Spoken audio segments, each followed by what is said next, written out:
E aí galera, beleza? No vídeo de hoje eu vou ensinar como fazer esse background que é no estilo assim de pântano. Eu peguei uma referência de Hollow Knight e criei esse daqui para vocês. Bom, mas antes vamos partir do ponto principal. O que é Parallax? Bom, Parallax é algo que realmente existe e acontece no mundo real.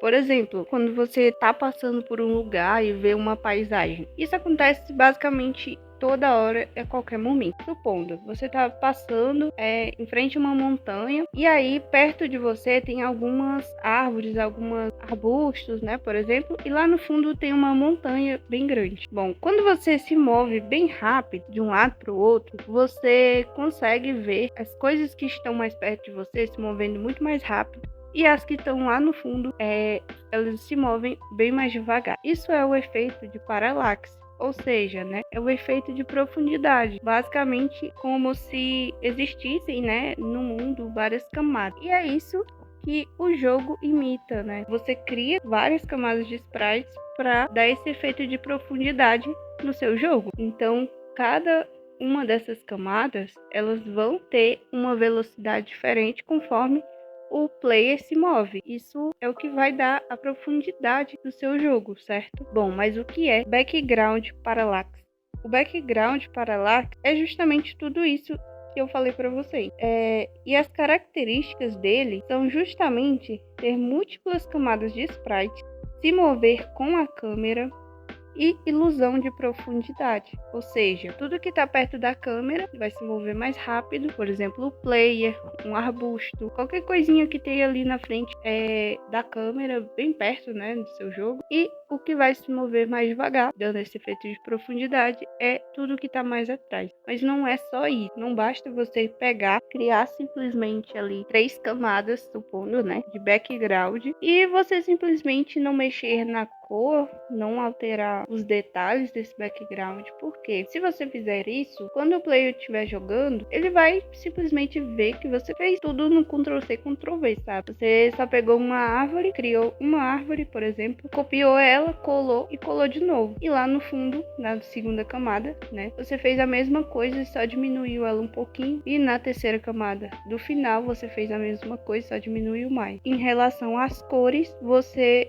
simplesmente tacou tudo da mesma cor, então o player basicamente não vai ter ilusão de profundidade. Ele vai achar que todas aquelas árvores que você fez, como elas estão da mesma cor, ele vai pensar que elas são basicamente da mesma camada, né? Não tem profundidade. Por mais que você tente colocar uma velocidade em cada camada, quando o player se mover, a ilusão que ele vai ter é que basicamente tá tudo no mesmo lugar, mas está se mexendo, umas devagar, outras não, e isso vai ficar um pouco estranho, né? Pode ter certeza que vai ficar um pouco estranho, sim, e até mesmo dependendo da sua paleta de cores, vai ficar cansativo pro player. Por quê? Porque o background nada mais é do que um efeito. Porque se você desenha uma floresta, por exemplo, para ser o seu background, tudo bem. Agora, quanto mais elementos você coloca, né, ao fundo, mas eles têm que ser puxados para uma tonalidade mais escura, tá?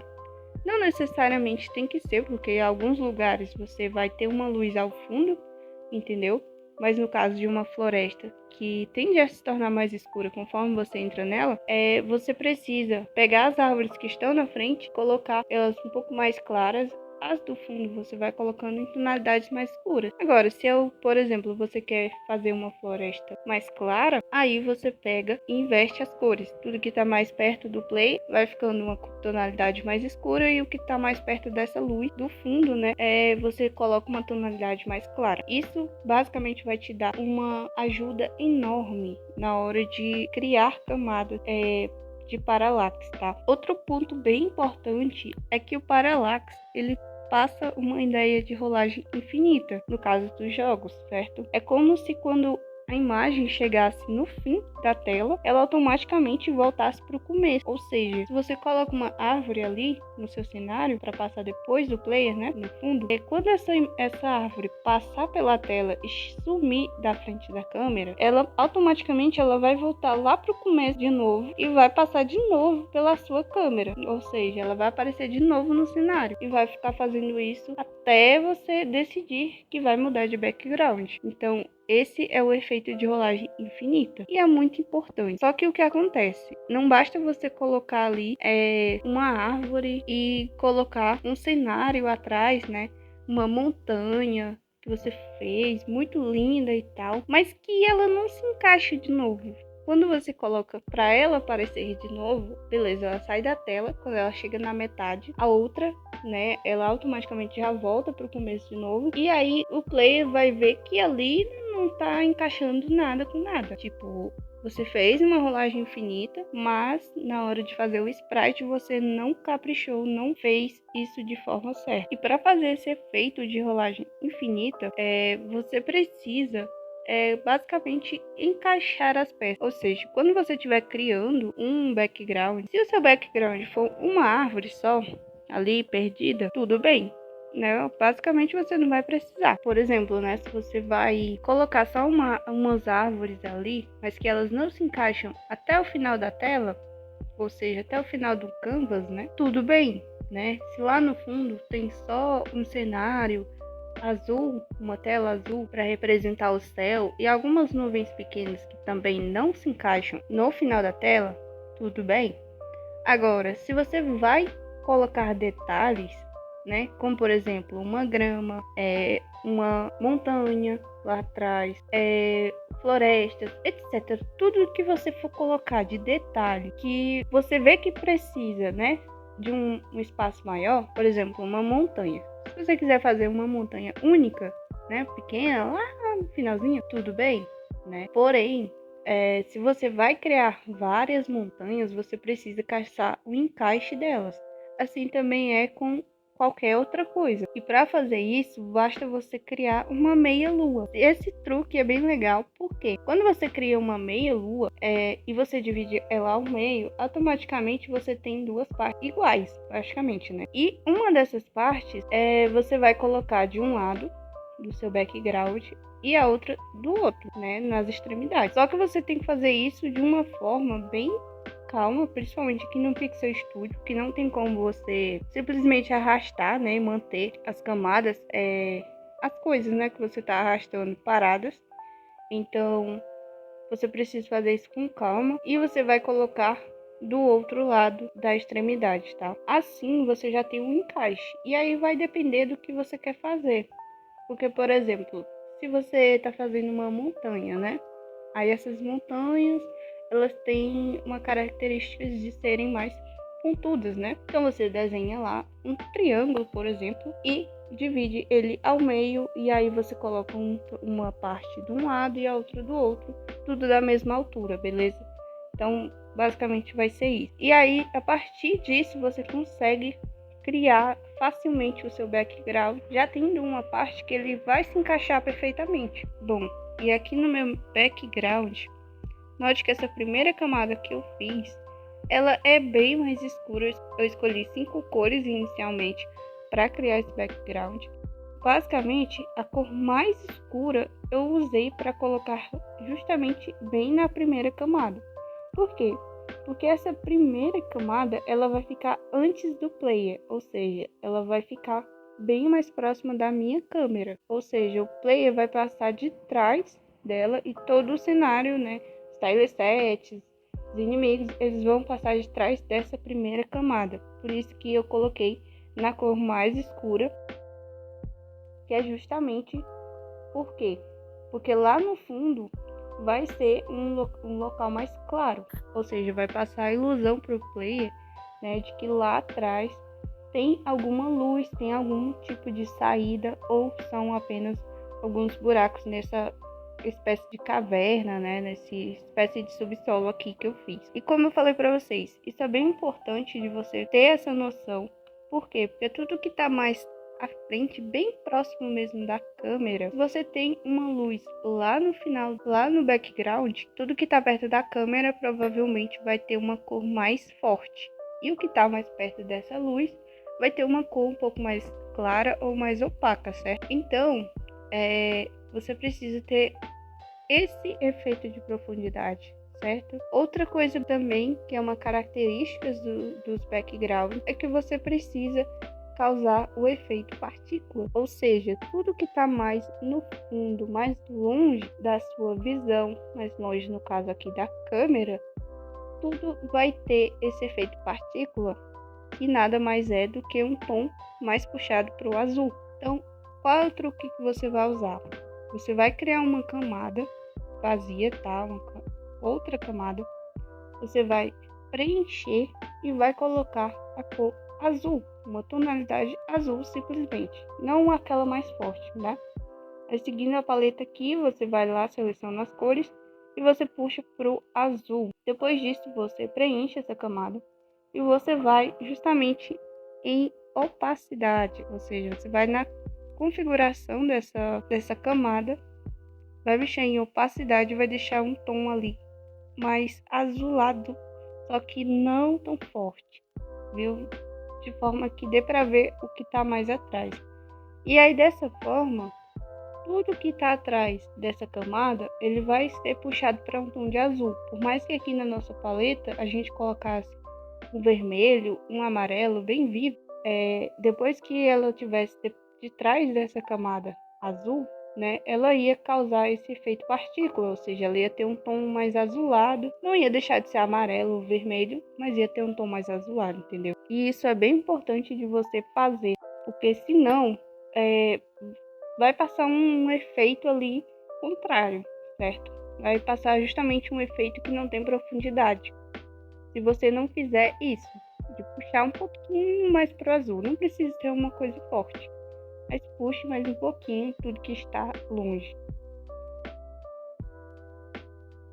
E não precisa também ser literalmente lá longe para você colocar azul. Quanto mais longe, mais azul.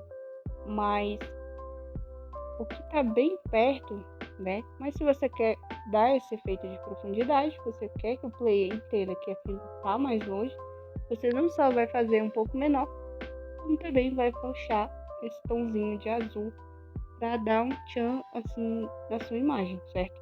Outra coisa bem legal também que as pessoas usam nos jogos é justamente o outline.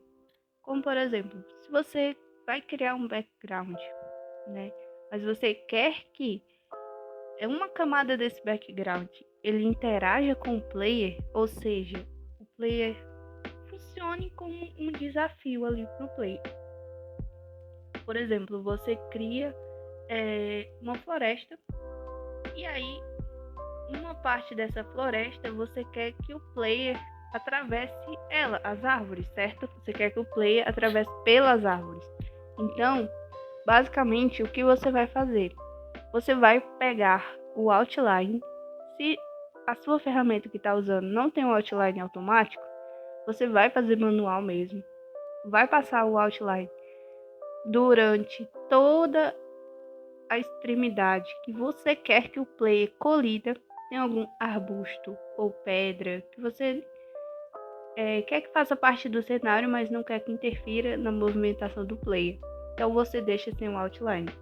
Agora, o chão, uma ponte, um tronco de árvore, qualquer coisa que você quer que o player passe por esse negócio como um desafio, quer que ele colida por ali, então você vai passar o outline, porque o outline automaticamente já chama uma atenção para o player. Então, quando ele vê o outline inicialmente e ele tentar passar por ele e não conseguir, já vai ficar registrado, né, que quando tiver outline é para você fazer alguma coisa diferente durante a cena e não simplesmente passar por ele sem ter uma colisão, entendeu? Ele é como se o objeto fizesse parte da cena em que o player estivesse no meio do caminho que o player vai passar, e não simplesmente no fundo ou na frente dele sem ter nenhuma reação, sabe?